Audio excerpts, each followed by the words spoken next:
Today that countries... You're with who? MS Now. MS Now. That's a failing network. Why would you want to work for them? MS Now, can you imagine? They wanted to get away. They took the name NBC because they were embarrassed by it. Go ahead, let's go. When do you hear this question? You said today that countries like Spain, Italy, and the UK were not there for the U.S. and its war with Iran. Should those countries be attacked, will the U.S. be there for them? Well, I'll tell you what. Number one, Spain has been very bad, but, you know, Italy's been good, and almost all of the countries have been good. They just had a bad moment. They didn't help us. We didn't need their help, but if we would have wanted their help, I said, by the way, if I want help, Sir would rather remain on the sidelines, and I didn't like that answer. UK gave an answer that was sort of weirder than that. They went out. I said, would you like to help? They said, we do, but we want to wait till the war is over. This was not in the spirit of Winston Churchill.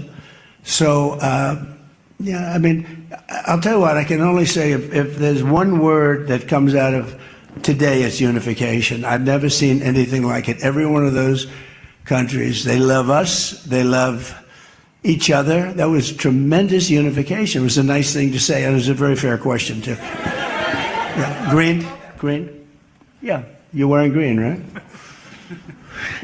Thank you, Mr. President. Eda Turul from Haber Global TV, Turkey. Mr. President, after your meeting with President Erdogan, can you tell us whether you and President Erdogan reach an understanding on Turkey's return to the F-35 program and the future of U.S.-Turkey defense cooperation? And do you believe U.S.-Turkey relations are entering a new chapter right now? Well, I had a great relationship in my first term.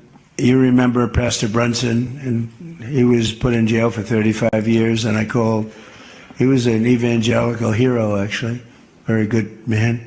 And I called President Erdogan, and he let him out. I didn't pay anything like Obama and Biden pay billions of dollars all the time. I never paid any for anybody. I just tell him, let him out, let him out.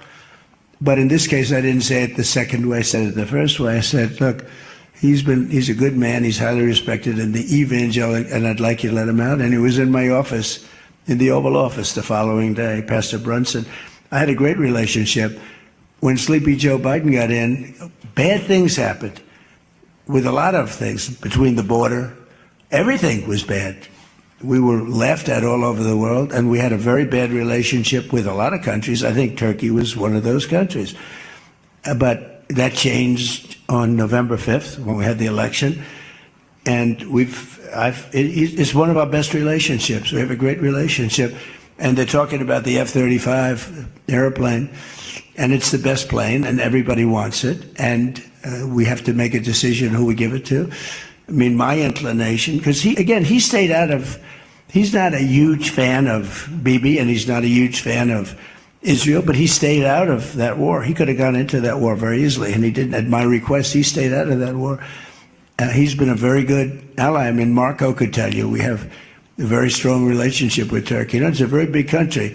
It's a very powerful militarily. It's the second most powerful country in NATO. It's a NATO country.